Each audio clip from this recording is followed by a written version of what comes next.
Hola Honduras, ¿cómo están? Espero que tan felices como nosotros que asistimos puntuales a nuestra cita semanal en Canal 5 cada domingo para conversar y para caricaturizar a nuestros invitados en el programa Vanegas, único en la televisión mundial. En esta oportunidad recibimos a un activista social, a una persona que dedica su esfuerzo, su talento, su tiempo a trabajar en una alianza por la paz y la justicia, que es un conglomerado de agrupaciones no gubernamentales, estas agrupaciones de la sociedad civil que se encargan, como activistas de la comunidad que son, de observar el devenir del gobierno, la gestión de los funcionarios públicos y de otros actores sociales para dar sus recomendaciones y contribuir desde su óptica con su particular visión a que el país mejore en todos los órdenes, que todos los índices nos vayan beneficiando. Nuestros índices de desarrollo económico, la convivencia social, la seguridad de los ciudadanos, la salud, la educación, etcétera. Tantos renglones en donde tenemos el desafío de mejorar. Don Omar Rivera es coordinador de la Alianza por la Paz y la Justicia y ha apartado un poco de su tiempo este domingo para venir a conversar con nosotros. Estamos muy honrados de recibirle, señor Rivera. No, yo igual, Darío, muy contento de estar aquí en su programa muy popular y que ha tenido un éxito importante en la televisión nacional. ¿Cómo no va a ser popular con invitados tan inteligentes como usted que vienen aquí a compartir con Honduras sus puntos de vista? Y yo le pido permiso para elaborarle una caricatura aquí en vivo en presencia de tan significativo número de testigos. Claro, esperando que usted sea lo suficientemente justo, me va a decir, conmigo para que en la caricatura se manifieste todo lo que la naturaleza dio. ¿Qué espera? Hombre, está usted muy presumido. ¿Qué espera entonces que yo sea? Bueno, ¿Justo o misericordioso? Condescendiente conmigo. ¿Condescendiente? Claro que sí. Muy bien. Bueno, pedirle a un caricaturista condescendencia es una buena medida de seguridad. Claro que sí. Es una buena medida. Don Omar Rivera ha sido funcionario a nivel de gobiernos locales, ha sido asesor y ha contribuido en el desarrollo de políticas públicas en varias municipalidades del país. Es egresado de la Universidad Nacional Autónoma, tiene estudios universitarios superiores en distintas disciplinas, en administración pública, en ingeniería, etcétera, y ahora se ha especializado en el trabajo en la sociedad civil y muy importantes son los puntos de vista de él. En palabras llanas, ¿en qué consiste su trabajo?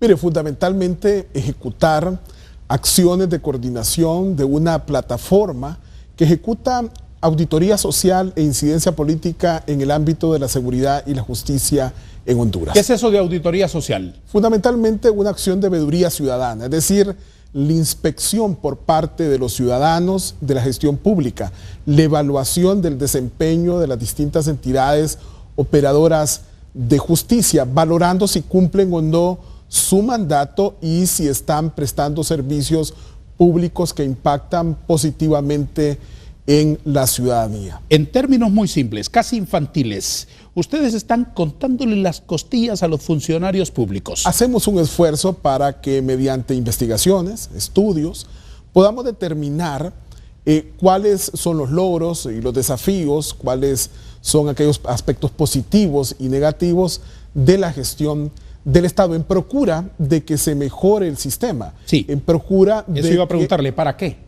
Para que las falencias sean superadas, para que si en determinado momento existen algunos aspectos que el funcionario no los ve tan claros, nosotros se los hacemos ver igual traduciendo, esperamos nosotros siempre traducir las demandas más cercanas a la ciudad. Ese es entonces el referente, porque ¿cómo va a juzgar el trabajo del gobierno si el gobierno tiene una visión que no necesariamente coincide con la visión de la sociedad civil? Pero hay aspectos que están vinculados a la ley y entonces en primera instancia buscamos determinar si se cumple o no se cumple la ley. Luego si se tiene éxito o no con los grandes desafíos que se presentan. Les voy a poner un ejemplo. En el tema de homicidios. En la actualidad, de cada 100 homicidios, solamente 10 son investigados y solamente 5 llegan a juicio. Solo 4 reciben una sentencia condenatoria. Eso es escandaloso. Claro que sí. Nosotros hacemos la evaluación expediente por expediente, determinando el éxito o fracaso en procura de sancionar al homicida, al criminal.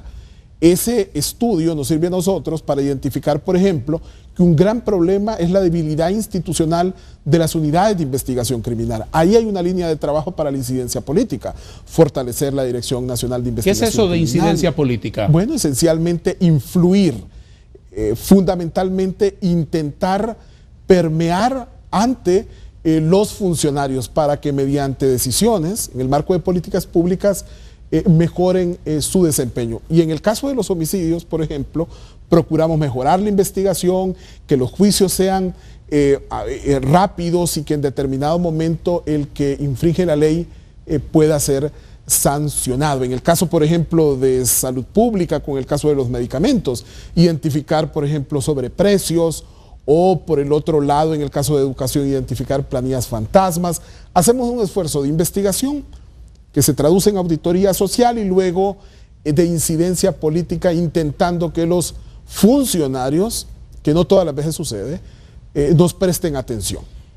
¿Se cuidan de tener rigor científico en el trabajo para que no entendamos en la sociedad en general que ustedes lo que tienen es un capricho de que los políticos y los funcionarios hagan lo que ustedes dicen, y si no hacen lo que ustedes dicen, entonces está malo? Claro, hacemos un esfuerzo para no aparecer como enemigos del gobierno o con la intención de dejar muy mal parados a los funcionarios gubernamentales. En tal sentido, sí, buscamos que el rigor científico, que la capacidad técnica se vea expresada en nuestras investigaciones. Y claro, esto data de hace poco. La auditoría social en Honduras tuvo su boom después del huracán Mitch. La cooperación internacional condicionó a que daban recursos solamente si existía espacio para la auditoría social. Y empezaron a hacer auditoría social con las cajas puentes, con las aulas, con la construcción de los centros de salud.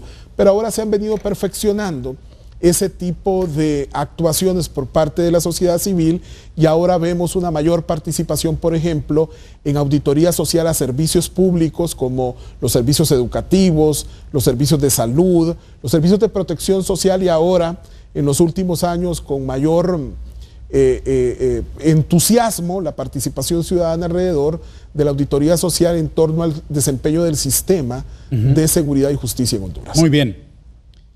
Señor Rivera, ¿le ha caído un poco de nieve en el pelo? Al pasar los años.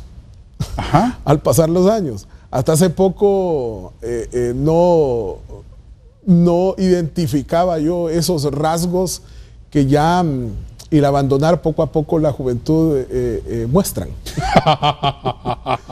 Qué bonito lo dice. Qué consolador se escucha ese concepto. Y un poco también el estrés de estar permanentemente antiinformación, Darío. Ya. Antiinformación que en muchas ocasiones frustra, pero que uno tiene evidentemente que llenarse de entusiasmo para hacer frente a ese gran reto de influenciar en la burocracia para que mejore su desempeño. Yo lo entiendo. Lo voy a reflejar aquí en la caricatura, no se preocupe, yo lo entiendo. Empiezo a entintar la caricatura de nuestro invitado, don Omar Rivera, coordinador de la Asociación por la Paz y la Justicia, que es una plataforma de la sociedad civil que trabaja, así como él nos lo está explicando hoy aquí, mientras yo elaboro una caricatura.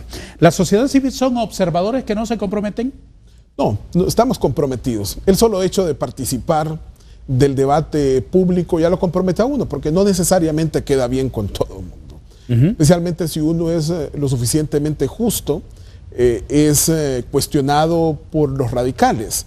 Algunos que, por ejemplo, lo identifican a uno como un enemigo del Estado, un enemigo de las distintas instituciones o de la burocracia, o a otros que nos identifican como avales de mucha de la gestión pública. Y es que el éxito del trabajo de la incidencia política trae muchas veces como consecuencia ese señalamiento. Es decir, yo hago incidencia política para que el político tome una decisión y una vez la toma, si yo celebro el éxito de mi labor, soy cuestionado en muchas ocasiones manifestando de que ya me coludí o que en determinado momento estoy alineado a los intereses oficialistas. ¿Los de la sociedad civil son de izquierda? No, en realidad es un corte transversal de la sociedad. Y usted puede encontrar desde los grupos más conservadores hasta los grupos que están permanentemente insatisfechos de la labor de la institucionalidad pública. Usted puede encontrar de todos. Es un conglomerado variopinto ahí, en donde puede encontrar desde la extrema izquierda hasta la extrema derecha sin ningún tipo de problema. ¿Qué hace la Asociación para la Sociedad Justa, más justa? Bueno, yo soy coordinador de la Alianza por la Paz y la Justicia, pero también pertenezco a otra estructura que es la Asociación para una Sociedad Más Justa, ASJ. Yo soy el coordinador de incidencia de ASJ y es una institución cristiana que ejecuta una labor permanente en procura de hacer que la institucionalidad pública funcione, especialmente para poder satisfacer las necesidades de los grupos colocados en situación de vulnerabilidad. Y nos involucramos, por ejemplo, en temas como seguridad y justicia desde la Alianza por la Paz y la Justicia, el tema de salud y educación desde la plataforma Transformemos Honduras, y trabajamos también el tema tierras desde el programa Patrimonio Seguro y muchos otros más, como el programa Paz y Justicia, el programa Rescate, una asistencia técnica en procura de garantizar transparencia, de atender denuncias de actos de corrupción. Fundamentalmente es una ONG muy beligerante que tiene mucho liderazgo en el país. ¿Cómo se financian? Fundamentalmente participamos constantemente en concursos para obtener subvenciones, especialmente de organismos multilaterales u organismos no gubernamentales extranjeros. Participamos también en trabajo conjunto con alianzas con otras organizaciones no gubernamentales del extranjero. Por ejemplo, a nivel de la Alianza por la Paz y la Justicia tenemos financiamiento de la Agencia de Cooperación Suiza, de la Agencia de Cooperación danesa, de organizaciones no gubernamentales como la Fundación Soros o del Instituto Nacional Demócrata, que nos ayudan técnica y financieramente a cumplir a cabalidad con nuestros propósitos. ¿Y fondos públicos? No recibimos recursos del Estado. ¿Ninguno? No, ninguno. ¿Se maneja bien la plata de las ONG? Sí, estamos sometidos a procedimientos de auditoría de quienes nos financian, a procedimientos de auditoría interna e independiente y también a la verificación de nuestros estados financieros anualmente por la URSAC, que es una dependencia de la Secretaría de Gobernación y Justicia. ¿Cuánto aportan a la democracia las ONG como la suya? Muchísimo, especialmente... Explíquemelo. Porque es garantizar la participación ciudadana en aquellos espacios de toma de decisión, es establecer un nexo cercano con el funcionario público para traducir lo que el ciudadano de a pie piensa u observa. Yo creo que es la participación de la ciudadanía a través de estas plataformas la que fortalece nuestra democracia, especialmente cuando tenemos una institucionalidad que a veces da la impresión que avanzan todos en una misma dirección sin muchos pesos y contrapesos.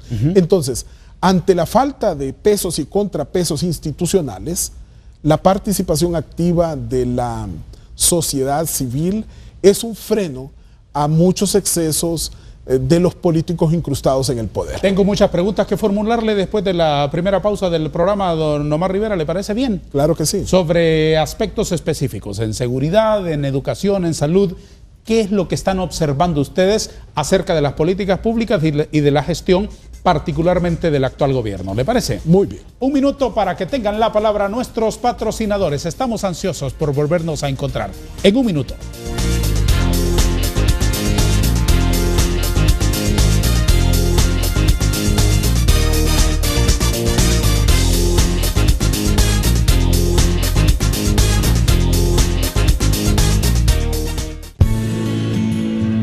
Como nuestra gente del campo, don Horacio es hombre de palabra. Vive para su familia y para cuidar su tierra. Él quiere producir más y para eso confía en los amigos que le escuchan y le brindan soluciones. Por su apoyo y cortesía, Banco de Occidente es mi banco. Banco de Occidente, apoyando al pequeño de hoy, hacemos el grande del mañana. La cirugía de hemorroides es horrible. Las revisiones son muy incómodas. El dolor, intenso. La operación no le garantiza que no va a reincidir. Soy proctólogo y usted no quiere esto. Si usted detecta hemorroides desde una etapa temprana, piensa en Nixon. Nixon favorece el alivio de las hemorroides. Con Nixon me siento en las nubes. Me torcí el cuello, no voy a poder jugar hoy. Te torciste el músculo esternocleidomastoideo, que es un músculo de la espalda y es propiedad de Bengué. Ultra Bengué es el único medicamento que anestesia el dolor de inmediato y desinflama. Con Ultra Bengué regresa ya a tu actividad normal. Ultra Bengué, el dueño de mi espalda.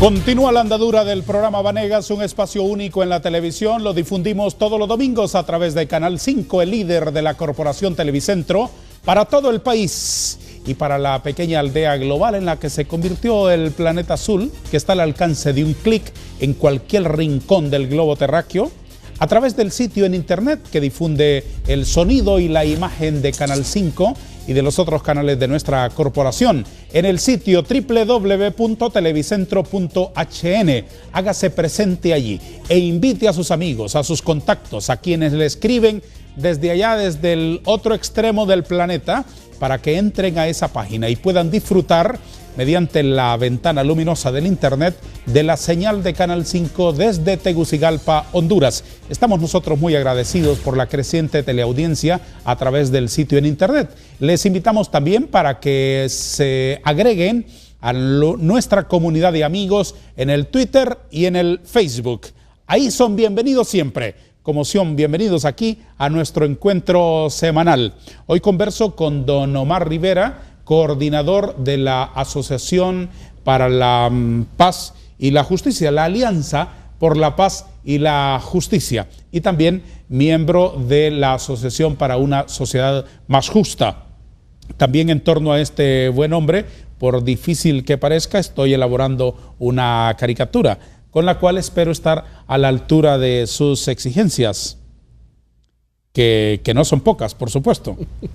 Porque le dibujé hace algunos años y él cree, bueno, generoso y un poco cándido, que somos iguales hace 20 años. No, lo que sí está claro es que la primera caricatura que me la hizo en el año 1990. Dios santo, cuánta agua ha pasado debajo de los puentes. Allá en la ciudad Perla de Lulúa, me recuerdo. Mucho tiempo ha pasado ya. Luego me hizo otra en el 2001. Muy bien. En San Pedro Sula. Vamos a ver entonces cómo el 2015 funciona la cosa. Da la impresión que cada una de ellas va a tener que ocupar un espacio mucho más amplio ahora. Pero eso es porque el caricaturista usa un papel más grande cada vez. Eso es una cosa técnica que se resuelve fácilmente. Hace muchos años y muchas libras más. Muy bien, don Omar. Yo disfruto estar aquí elaborando una caricatura. Esa es la impronta de este espacio. Programas de entrevistas. Hay muchísimos estupendos programas, fantásticos programas con entrevistadores muy listos, muy inteligentes, pero un programa de una conversación con un invitado como él, que semanalmente vienen a aportarle mucha luz, mucha inteligencia a la sociedad hondureña y acompañar esa conversación con una caricatura. Only One. Solo el programa Vanegas. Que alabado sea el Señor, por supuesto. Los méritos son del Padre, que es el que de donde desciende toda dádiva y todo don perfecto, de lo alto, del Padre de las luces. Que a Él sea toda la gloria, por supuesto. Don Omar, ¿Honduras avanza? Sí, avanza. ¿Hacia dónde? Bueno, avanza como consecuencia del esfuerzo de los ciudadanos. ¿Hacia dónde? Hacia el progreso. Lo que pasa es que vamos mucho más lentos que los otros países. Lo que a nosotros nos ha tocado progresar, por ejemplo, en materia de superar el analfabetismo, nos ha costado décadas, casi siglos. Otros países lo han hecho mucho más rápido. Pero el desarrollo vamos en económico, la dirección correcta. Pues en algunos aspectos me parece que sí. Por ejemplo, ¿en cuáles? Mire, si uno mide únicamente lo que han sido los últimos 12 meses, podría encontrar una valoración distinta si mide los últimos 4 años o los últimos 20 años. Hemos evidentemente desarrollado más la capacidad de los hondureños. Hoy, por ejemplo, este estudio de televisión la capacidad, por ejemplo, de conectividad que existe en el país, la cantidad de profesionales universitarios capaces de crear, evidentemente no lo teníamos hace 20 ni 40 años. Nosotros también, por ejemplo, hemos ido poco a poco en el marco jurídico fortaleciendo mucho la institucionalidad. Hemos tenido, por ejemplo, ahora entidades que en el pasado no existían. En los últimos 20 años, por ejemplo, un Comisionado Nacional de Derechos Humanos, un Ministerio Público, mecanismos de control institucional que lamentablemente, como consecuencia de esa lentitud en la maduración y en la consolidación de esas instituciones, pues no hemos tenido éxito. ¿Y en qué no hemos avanzado al ritmo que debiésemos y al ritmo que merecemos? Yo creo que la clase política no ha podido traducir el entusiasmo, el ímpetu y las ganas de desarrollarse de los hondureños. Da la impresión que ha existido una especie de evolución frente a involución de muchos de nuestros actores políticos. Yo, por ejemplo, cuestiono mucho este debate que se ha dado en los últimos meses en torno a temas como la policía militar, a temas como reformas constitucionales en torno a modificar el periodo presidencial o a darle la oportunidad a un presidente de reelegirse. Lamento muchísimo, por ejemplo, que la clase política, en lugar de buscar el consenso sobre algunos temas que son importantes, busquen el pugilato mediático y la confrontación, cuando esos son episodios del pasado. Da la impresión también que algunos políticos no se dan cuenta que el hecho de tener un peso y contrapeso, un balance en el poder y abandonar posiciones unilaterales en el ejercicio de la gestión pública va en contra de lo que el mundo marca como tendencia. También estamos sumamente frustrados nosotros que todavía el funcionario público crea que la burocracia o que las instituciones públicas son el espacio ideal para enriquecerse. Da la impresión que en esos elementos todavía no hemos avanzado lo suficiente. ¿Qué evaluación hacen desde la sociedad civil de la gestión de Hernández Alvarado? Mire, hay que ver que Juan Orlando Hernández tiene ya 5 años de estar como actor protagónico de la gestión pública. Y habrá que reconocer que han hecho esfuerzos importantes que han dado resultado. Él en particular, en su gestión en los últimos 12 meses, yo creo que haber colocado el tema de la seguridad como prioritario es algo digno de reconocer. Lamentablemente no han tomado todas las decisiones correctas, algunas pertinentes, otras no necesariamente adecuadas. Yo creo que ese elemento, el haber colocado el tema de la seguridad como un punto importante de su agenda, es algo que valoramos. Por el otro importante el esfuerzo del presidente, pero mucho más importante es evaluar resultados. ¿Dónde captan ustedes desde la sociedad civil, como activistas, como observadores, como proponentes, como críticos, como evaluadores, dónde captan que está el gobierno del presidente Hernández logrando mejores resultados? Recibiendo con beneplácito la colaboración que en algunos temas candentes le brinda, por ejemplo, la comunidad internacional. Le pongo el ejemplo del narcotráfico. Yo creo que hay que valorar como positiva la gestión del presidente en torno al combate a los más altos capos del narcotráfico. Ha aceptado con ningún tipo de limitación, por ejemplo, la colaboración que le ha brindado el gobierno norteamericano para poder extraditar a muchos de los que, si bien es cierto, han cometido actos reñidos con la ley en los Estados Unidos, han manchado de sangre también el país. Eso no lo había hecho ningún presidente antes. Lo ha ejecutado con absoluto pragmatismo, sin ningún tipo de reserva, lo que nosotros valoramos como positivo porque trae algunos beneficios en ese sector. Claro, ¿dónde los resultados no son para aplaudir? Por ejemplo, en materia de investigación criminal. Da la impresión que es una agenda que no ha tratado con especial atención el tema de la gobernabilidad de los centros penitenciarios. Da la impresión que han pasado 12 meses sin tomar decisiones que realmente transformen ese sistema.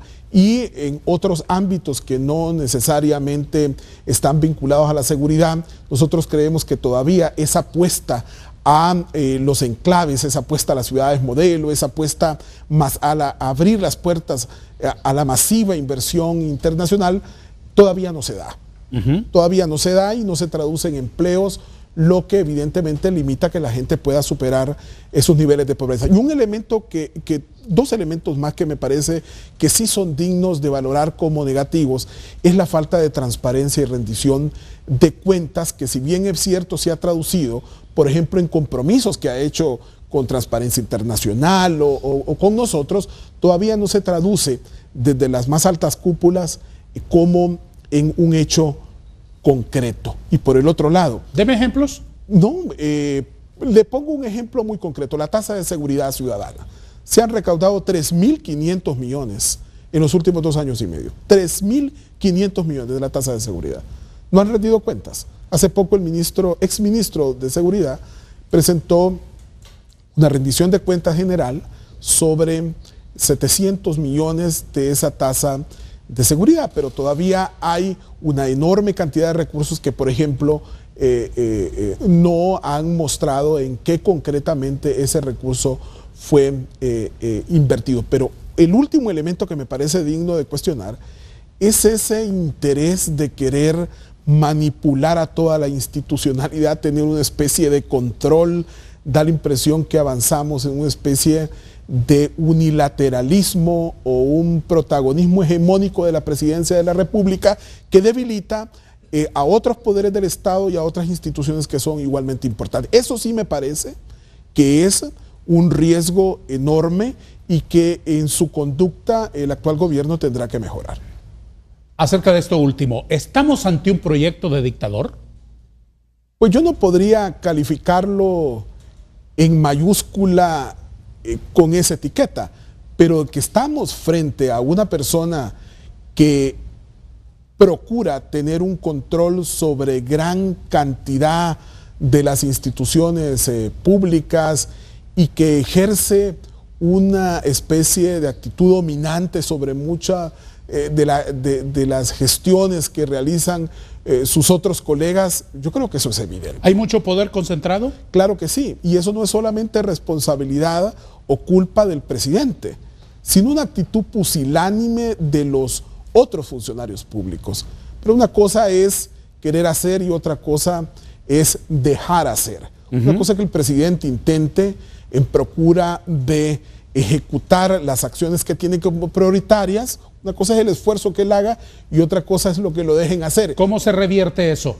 Para que la institucionalidad, por supuesto, funcione, más allá de las personas, más allá de los nombres. Mire, primero con la presión ciudadana. Esto no va a cambiar si no existe presión ciudadana, si no existe una participación activa de la sociedad civil que le haga ver, por ejemplo, al que pretende tener un protagonismo sobredimensionado en la gestión pública, que ese no es el camino, y también al otro que está teniendo una actitud pasiva, una actitud abúlica, indiferente, sometida, que está incumpliendo con su mandato. Yo creo que la presión ciudadana y el papel de los medios de comunicación es muy importante para evitar que cualquier tipo de régimen autoritario se pretenda instaurar en nuestro país. Aquí, mire, hemos pasado de un extremo al otro. Ve usted el presidente Lobo, muy jovial, muy simpático, pero sumamente distraído de su gestión. Da la impresión que él únicamente quiso superar la crisis del golpe de Estado, pero después descuidó muchos de los asuntos públicos que hoy se ven expresados en enormes actos de corrupción como los del Seguro Social. Pero pasamos de un presidente indiferente a un presidente que ahora lo quiere controlar todo. Yo creo que ahí hay un error. Realmente no debemos nosotros esperar que un presidente sea irresponsable o indiferente, y mucho menos que quiera manipular toda la institucionalidad pública que ya, de acuerdo al mandato de la Constitución, tiene un reparto del poder. Muy bien. Uno de los aspectos fundamentales en los que ustedes trabajan, perdona que me distrae aquí un poco pintar esa barba que usted tiene así medio trotskista.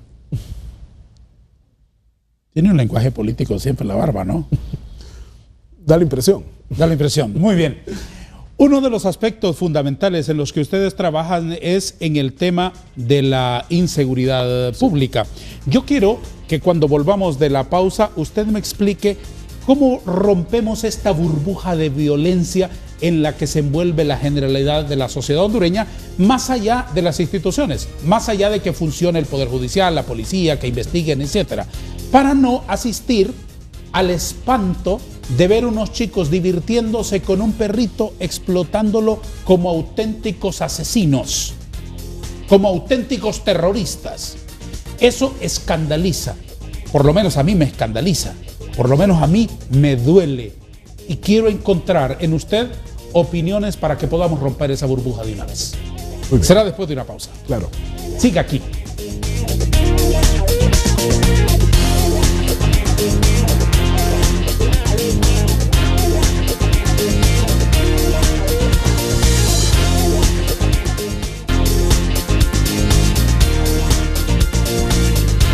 Gracias por su adhesión a nuestro espacio semanal. Los domingos a las 10 de la noche, después de que usted cene con la familia, les esperamos a esta hora. Les esperamos aquí para que disfrutemos de un interloquio, de un diálogo que siempre es interesante por la calidad de los invitados que la producción del programa se encarga de atraer hacia esta mesa de un dibujante inquieto que se aprovecha de la generosidad de ellos para preguntarles cuánta cosa me parece que es útil que dialoguemos en una Honduras que necesita hablar, gritar menos y escucharse más. Y por supuesto, endulzamos la plática con un dibujo que aquí, entre conversación y conceptos, entre preguntas y respuestas, entre lápices y pinceles, va surgiendo para obsequiar a nuestros invitados en nombre de todo nuestro culto teleauditorio. Les espero entonces cada domingo en Canal 5 El Líder, en el programa Vanegas, en las redes sociales también, en el sitio en internet televicentro.hn, y riegue la voz con la comunidad de sus amigos, que nosotros por supuesto estaremos muy agradecidos, y desde luego al lado de ese agradecimiento paralelamente muy desafiados a estar a la altura de las exigencias. No somos ni mejor ni peor que otros programas, no nos mueve ese interés, simplemente tenemos el sello de únicos. El sello de únicos. Gracias por eso. Gracias por eso. Don Omar Rivera, que es un activista social desde la Alianza por la Paz y la Justicia, está aquí conversando con nosotros. Y usted es una persona adecuada para que pueda inducirnos a una reflexión. ¿Por qué estamos siendo tan violentos? ¿Y cómo salimos de esa burbuja espantosa en la que nos movemos cotidianamente los hondureños de esta generación? Bueno, yo creo que hay dos elementos que inciden determinantemente. El primero tiene que ver con la falta de una adecuada formación en valores y principios, y la falta de una autoridad familiar que en determinado momento guíe los pasos de muchos de nuestros jóvenes. Primera verdad absoluta establecida: hemos perdido los valores, hemos perdido los principios, y los hemos perdido en la familia, en el seno del hogar, en la primera escuela. Claro que sí. Y yo creo que ahí hay un reto muy importante de todos los hondureños a tener un compromiso con todos aquellos que dependen de nosotros. Antes de que me mencione el segundo, ¿cómo resolvemos ese? No, fundamentalmente garantizando que todas estas familias tengan las oportunidades de desarrollar sus capacidades primero, de garantizar un ingreso digno y poder dotar a estos niños de todas las condiciones ideales para ser hombres de bien. Hablo, por ejemplo, de servicios adecuados de salud, de servicios adecuados de educación, y luego cuando están en la adolescencia y juventud, de oportunidades para emprendimientos, claro, oportunidades de empleo digno. Y eso pasa porque la empresa privada abandone el discurso de que estamos contribuyendo a construir un mejor país y genere oportunidades de empleo y trate de luchar en contra de la discriminación laboral. En una familia, que porque la muchacha está embarazada, que porque es mujer quien aplica, claro, etcétera, etcétera, etcétera. Darío, en una familia en donde se tiene garantizado un ingreso digno, en donde se tiene garantizado el acceso a educación, a salud, a un sistema adecuado de protección social, ahí hay una oportunidad extraordinaria para construir hombres de bien. Pero por el otro lado también hay un elemento importante, y es el hecho de que la impunidad es un caldo de cultivo para la violencia, especialmente para los más violentos, que a pesar de las barbaridades que realizan, no son sancionados. ¿Sí? Y entonces existe el clima habilitante para cometer fechorías. ¿Y el círculo vicioso? Claro que sí. El entonces, que queda impune es un ejemplo para los demás y dice, a mí no me va a pasar nada el vecino, si yo voy y le arrebato el teléfono y le arrebato la vida a este señor. Y el vecino que ve al otro que ha prosperado económicamente como consecuencia de vender droga en la esquina, pues él busca su esquina, porque al final han pasado los años y el tipo aquel claro, sigue prosperando. En la impunidad. Es el tema de la impunidad. Reitero lo que le decía hace algunos minutos. Aquí en Honduras, apenas entre el 4 y el 5% de los homicidios son sancionados. ¿Esos datos de cuándo son? Son este momento. Recientes. Hemos hecho una evaluación de los últimos 4 años. Repítamelo, por favor. ¿De cada 100 homicidios? Entre el 4 y el 5% son sancionados. Sentencia condenatoria. 96% de impunidad.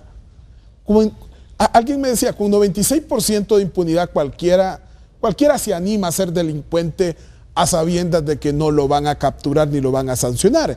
Y como existe también un clima aquí, una cultura casi de alabar al que es, al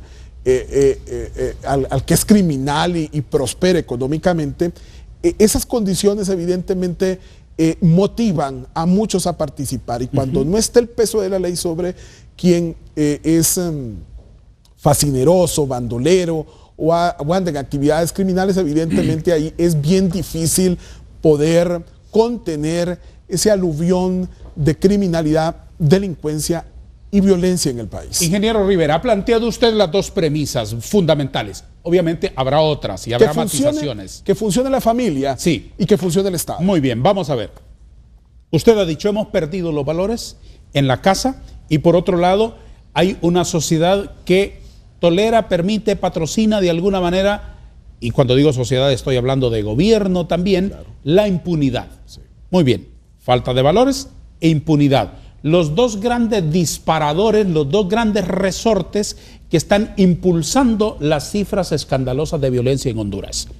Una reflexión breve sobre cada uno de ellos. Lo primero, en el hogar nos hace falta políticas públicas para que desde el Estado se contribuya con las familias, se patrocine, se eduque, se premie a los buenos padres y a las buenas madres, se facilite, por ejemplo, una exención de impuestos para que los padres de familia que tienen gastos enormes en la colegiatura de sus hijos a lo largo de todo el año, pueda ser eso exonerado de impuestos. Por ejemplo, esa es una propuesta interesante.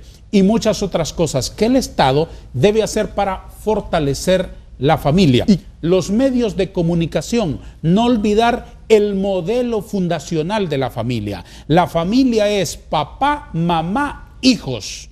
Esencialmente, obviamente el círculo se amplía con tíos, abuelos y todo un entorno familiar. La familia no es una muchacha de 14 años embarazada chineando un bebé, una bebé entreteniendo a otro bebé. Eso no es familia.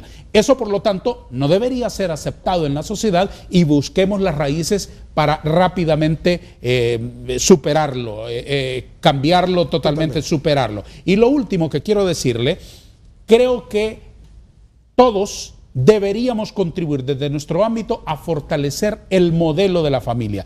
Desde la familia misma, por supuesto, dejar de ser islas. El papá por un lado en una loca carrera detrás del dinero, la mamá por el otro lado entretenida en 10,000 cosas, y los hijos en medio, en el abandono, educados por el internet, educados en el iPad, educados en el PlayStation, educados jugando FIFA 2015, educados por una empleada, educados por ajenos o educados por la calle, en el barrio, donde está la turbamulta, donde está la tempestuosa oleada de la sociedad que lo lleva como hojas secas hacia donde la sociedad quisiera llevarlo. Es decir, no son los educadores que los niños necesitan, ni los guardianes de su esencia, ni de su inocencia. Ahí los padres y las madres deben revisar sus horarios y dedicarle tiempo a los hijos. La familia no es reproducción, el padre no es esencialmente un proveedor, el padre es un acompañante, un guía de los hijos. Y eso no lo puede hacer el diputado, no lo puede hacer el alcalde, no lo puede hacer el ministro, no lo puede hacer el ejército, no lo puede hacer la policía militar. Eso debe hacerlo cada papá y cada mamá en la casa. Claro. Esa es una responsabilidad irrenunciable. Y para eso no hay políticas públicas. Y para eso no hay nadie que lo aplauda. No, y el debate, por ejemplo, si usted compara el tiempo que dedica la prensa o la clase política a ese tema y lo compara al debate recientemente pasado de la policía militar, usted va a encontrar ahí una diferencia abismal. Y los espacios en los medios, en las revistas, en los periódicos, aplaudiendo que la familia que ahora tenemos como referente es la familia de Hollywood, del señor aquel que 3 meses estuvo con la novia, tuvieron unos hijos sin casarse, lo cual no es correcto. Se fueron a vivir con la señora novia, se reprodujeron, a los 3 meses se aburrieron, se fueron, coleccionó 3 esposas al rato. Tenemos como ejemplo de la sociedad un señor que se casó 7 veces, que se casó 15 veces y que tiene hijos pero ahí hay un elemento etcétera. Importante también a considerar. Cuando la familia está ausente, el Estado tiene que intervenir. Sí, por supuesto. Porque al final de cuentas, el Estado deviene obligado a garantizar los derechos de ese niño. Porque eso está contenido en instrumentos internacionales. Y desde luego también la escuela, claro, todos los actores sociales. El papel protagónico del Estado de tener un sistema de protección social que ante la debilidad para darle cumplimiento a los deberes de una familia, pues el Estado tiene que intervenir colaborando. Y por el otro lado, el elemento complementario. Tanto es responsabilidad de la familia como es responsabilidad del Estado también ejecutar las acciones que prevengan la violencia. Desde luego. Porque al final de cuentas sale más caro. Yo le aseguro a usted que un ejército de promotores de prevención de la violencia vale mucho menos que un ejército de la policía militar. Que una acción de combate al narcotráfico tiene un impacto menor en el desarrollo del país que las inversiones que pudieran, por ejemplo, realizarse en garantizar el pleno goce de los derechos de aquellos grupos históricamente colocados en vulnerabilidad. Ahí está entrando usted entonces al segundo acápite del cual estábamos hablando como verdad primaria, que es el combate a la impunidad, en el que necesitamos empezar a caminar firmemente como sociedad. ¿Cómo se rompe ese círculo horrible, espantoso, detestable de la impunidad? ¿Cómo? ¿Por dónde se empieza? Con instituciones que cumplan cada una de ellas a cabalidad su mandato. No lo están haciendo claramente. No, mire, aquí podemos tener, por ejemplo, un extraordinario Ministerio Público, con todas las capacidades. Que no lo tenemos, ¿verdad? No, pero pudiésemos tenerlo. Pero si no tiene una Dirección Nacional de Investigación Criminal o una policía que cumpla a cabalidad su papel, desde luego, de nada sirve porque no van a poder presentar los requerimientos fiscales. Con policías recogiendo evidencias en bolsas de hamburguesas y en cajas. Pero usted podrá tener también una extraordinaria policía. Sí, desde luego. Una extraordinaria unidad de investigación criminal. Un efectivo Ministerio Público. Pero si tiene un poder judicial como el actual, cooptado por la clase política, incapaz de poder tratar a todos por igual ante la ley, tampoco el sistema funciona. Pero mira, Darío, inclusive podríamos tener un extraordinario sistema de justicia, Ministerio Público, un extraordinario poder judicial. Y si no tenemos un sistema penitenciario que rehabilite, no estamos en nada. ¿En qué estamos? Sí. ¿En qué estamos? Sí. Entonces, ese andamiaje institucional, esa amalgama de entidades operadoras de justicia, tienen que cumplir a cabalidad su mandato, y cada uno, como un reloj suizo, funcionando con precisión para que aquel que comete un acto contrario a la ley sea inmediatamente investigado, oportunamente y de forma expedita juzgado y sancionado de manera ejemplar y luego sometido a un proceso de rehabilitación. Eso es lo que hay que hacer. Lamentablemente, eso no sucede. Y es hacia ahí en donde nosotros, desde la sociedad civil, hacemos un esfuerzo importante. Nos vemos limitados porque quisiéramos abarcar todo y a veces no podemos. Vemos algunos aspectos positivos, por ejemplo, la creación de esa nueva agencia técnica de investigación criminal. En el Ministerio Público. Claro, ese proceso de depuración. Sí. Han salido 2.000 policías, quisiéramos verlos juzgados y sancionados. Afortunadamente ya algunos han salido, pero todavía los esfuerzos se quedan cortos frente al reto y desafío de hacer funcionar la institucionalidad para que en Honduras el corrupto sea sancionado y de esa forma no sea cubierto por el manto de la impunidad. Después de los mensajes de nuestros anunciantes, las conclusiones de este diálogo propositivo, reflexivo, maravilloso de un activista de la sociedad hondureña y por supuesto el humilde dibujo con el que vamos a honrar su presencia aquí en nombre de todos los espectadores. Después de la pausa, siga con nosotros. Esto es el exitoso programa Vanegas en Canal 5 de la Corporación Televicentro.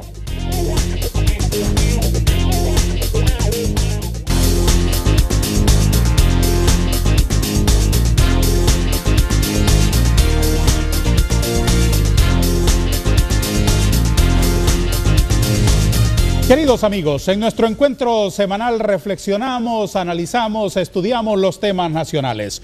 Ustedes son nuestros principales invitados cada fin de semana.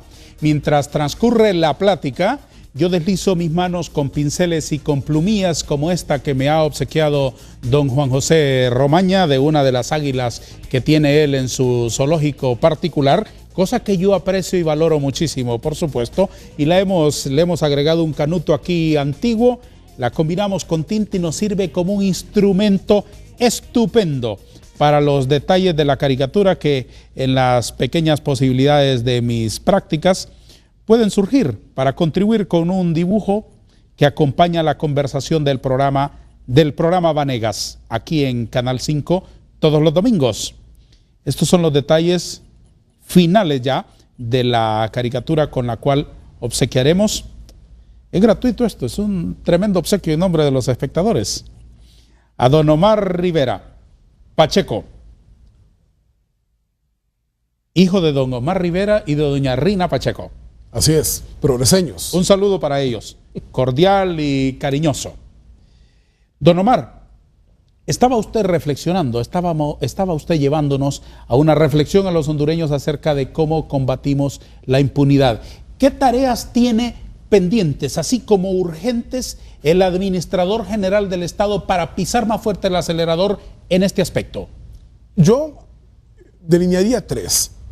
El primero es fortalecer la investigación criminal.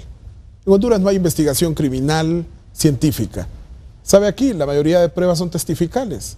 Nadie quiere testificar. Hace poco estuve en Occidente y me decía, miren, aquí hasta el caminadito le conocemos a cualquiera. De tal manera que le puede colocar cualquier bata para pretender... un testigo protegido. Claro que sí, y no va a poder tener éxito. Tenemos que avanzar en el fortalecimiento de las unidades de investigación criminal. El segundo, tenemos que despolitizar los operadores de justicia. Ahí tenemos que hacer un esfuerzo importante de depuración en la Policía Nacional, en el Ministerio Público, en el Poder Judicial. Pero el tema de la despolitización, ahorita tenemos un enorme reto de frente a la elección de la nueva Corte Suprema de Justicia, por ejemplo. Y en tercer lugar, el hecho de recuperar la gobernabilidad del sistema penitenciario. Usted no puede tener esas cárceles en donde la autoridad es el privado de libertad, donde quien manda es una estructura conformada por aquellos que cometieron delitos y están purgando sus penas en las cárceles del país. Eso que me dice es grave, eso está ocurriendo. Eso está ocurriendo. Usted puede hacer una visita a los centros penitenciarios y podrá, de acuerdo a los expertos que trabajan como la Pastoral Penitenciaria y otros, descubrir cómo en realidad quienes mandan en esas cárceles son los privados de libertad, y a lo interno de esos centros penitenciarios se da una serie de actos de corrupción vinculados casi al crimen organizado, concediendo, por ejemplo, a una especie de franquicias, quien, por ejemplo, provee las tarjetas de telefonía celular hasta hace poco, quien provee alimentación. Pero eso tiene que ver con complicidad de las autoridades. Claro que sí.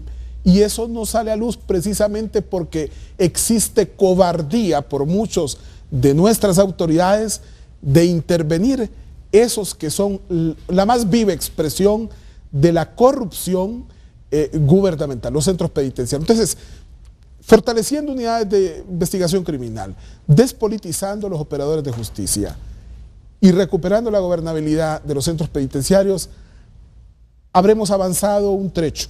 Ya en el mediano y largo plazo, implementar sólidos programas de prevención de violencia, garantizar la amplia participación de la ciudadanía en el control social y una voluntad manifiesta de nuestros gobernantes de ser transparentes y rendir cuentas, yo creo que nos puede hacer avanzar. Pero es algo que lamentablemente no vamos a poder ver resultados positivos en el corto plazo. No, desde luego, son tareas colosales que como sociedad deberíamos imponernos. Entonces, ¿sabe qué es lo que hay que hacer? Ajá. Ver que esto lo que significa es subir, es como subir una escalinata, más que subir una loma, una colina, esto es como subir una escalinata. Paso a paso podemos ir avanzando peldaño a peldaño. ¿Ustedes le ven voluntad de actuar en esa dirección al actual gobernante? Le vemos entusiasmo, mucho dinamismo, demuestra que tiene la voluntad de hacer cosas. No necesariamente está haciendo las que nosotros esperaríamos. En algunas ha tenido éxito, por ejemplo, en la lucha contra los narcotraficantes, en el deseo de poner mayor cantidad de recursos al sistema de seguridad y de justicia, pero por ejemplo hemos visto que hay una especie de desinterés de fortalecer, por ejemplo, la Policía Nacional. Da la impresión que está enamorado de la Policía Militar versus el fortalecimiento de la Policía Nacional. No tiene el mismo entusiasmo para fortalecer las unidades de investigación criminal. Todavía no le mete mano al tema de recuperar la gobernabilidad en las cárceles, comprendiendo que eso no es solamente construir infraestructura penitenciaria, es desarrollar un poder capaz de controlar al privado de libertad y garantizar su rehabilitación. En este asunto de administrar un país complejo como el nuestro, una patria dolorosamente herida como la nuestra, que por supuesto yo me resigno, no me resigno, yo me resisto a verla así. Y soy de la legión de los que tienen esperanza y de los que no dejan que les rompan el hilo sin fin de la esperanza todavía. En un país como el nuestro, no basta una administración de 4 años porque los problemas son complejos. No basta el entusiasmo de un presidente que aparece en la televisión queriéndonos insuflar optimismo casi sobre el vacío muchas veces sobre determinados temas. Creo que precisamos de un compromiso nacional. Y en la función pública, un actor importante es la oposición política. Ustedes desde la sociedad civil reconocen que la oposición política, los grupos, los partidos, los movimientos, los líderes que contradicen ideológicamente al presidente de turno, en este caso el abogado Hernández, ¿ustedes distinguen que la oposición está construyendo patria, está construyendo ciudadanía, está contribuyendo con el país? Mire, si para nosotros en algunas áreas el desempeño del gobierno ha sido decepcionante, la participación de algunos miembros de la oposición política lo ha sido más, porque la esperanza que tenía la gente de que, por ejemplo, en el Congreso Nacional el debate iba a estar a la altura de las circunstancias y podríamos tener una oposición política que iba constructivamente a criticar, a proponer y a ejercer un control sobre la institucionalidad pública, ahí todavía no vemos el éxito de esa oposición. Tarda muchísimo y yo creo que los políticos deben de darse cuenta que hay un mandato para quien gobierna, pero también para quien se opone.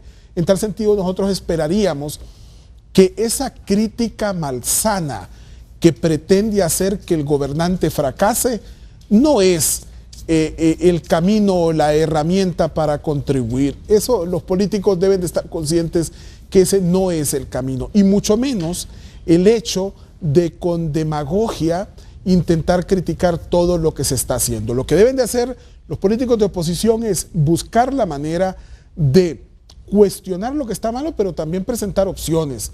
Y en el caso particular de un Congreso Nacional en donde no hay mayoría absoluta de ningún partido político, yo creo que la búsqueda del consenso y la oportunidad que tienen de ejecutar acciones conjuntas entre todos los partidos está a la vuelta de la esquina y lamentablemente no lo hemos visto. Mire usted lo que pasó con ese debate de la policía militar. Tener que iniciar primero el pugilato en los medios de comunicación antes de sentarse sobre una mesa a discutir sobre el papel de las Fuerzas Armadas en materia de seguridad, me parece que es una falta de respeto a la población. En muchos de estos temas, especialmente aquellos que son fundamentales para el desarrollo del país, como la educación, la salud, la seguridad nacional, deberían políticos incrustados en el poder como los de oposición buscar el consenso para diseñar y implementar políticas públicas. Don Omar Rivera, tengo una caricatura para usted que he estado elaborando aquí entre la plática, mediante transcurrían los minutos de nuestra conversación, y que le muestro al público, que es el remitente de este obsequio aquí por su presencia. Don Omar Rivera Pacheco, coordinador de la Alianza por la Paz y de la Justicia y activista también de la Asociación por la Sociedad Más Justa. Le muestro al público este dibujo y lo coloco en sus manos con agradecimiento por haber venido aquí a nuestra conversación. Quiero escuchar su opinión, don Omar. Pues se ve muy bien. Expresa con bastante rigurosidad muchos de mis atractivos. Muy bien. Don Omar, unas preguntas finales. Respóndamelas con una palabra, si le fuera posible. ¿Su corazón sigue siendo liberal?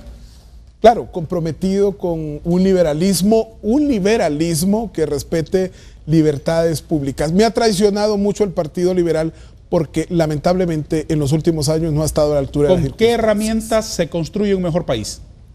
Con la participación ciudadana. ¿En qué aplaza la sociedad civil al gobierno actual? Fundamentalmente con pretender unilateralmente desde la Presidencia de la República implementar políticas públicas. ¿En qué lo aprueban? Yo creo que el entusiasmo, la dedicación y el esfuerzo que el presidente muestra, no necesariamente siempre acertado. ¿Aceptaría un cargo para cambiar lo que critica? En este momento yo creo que me siento más cómodo haciendo un trabajo fomentando la participación ciudadana. ¿Tenemos democracia? Yo creo que es una democracia en una lenta construcción. ¿Qué libro lee por estos días? En este momento estoy leyendo un libro de biografías sobre los presidentes más corruptos del África. ¿A qué persona de Honduras usted le rinde el sombrero?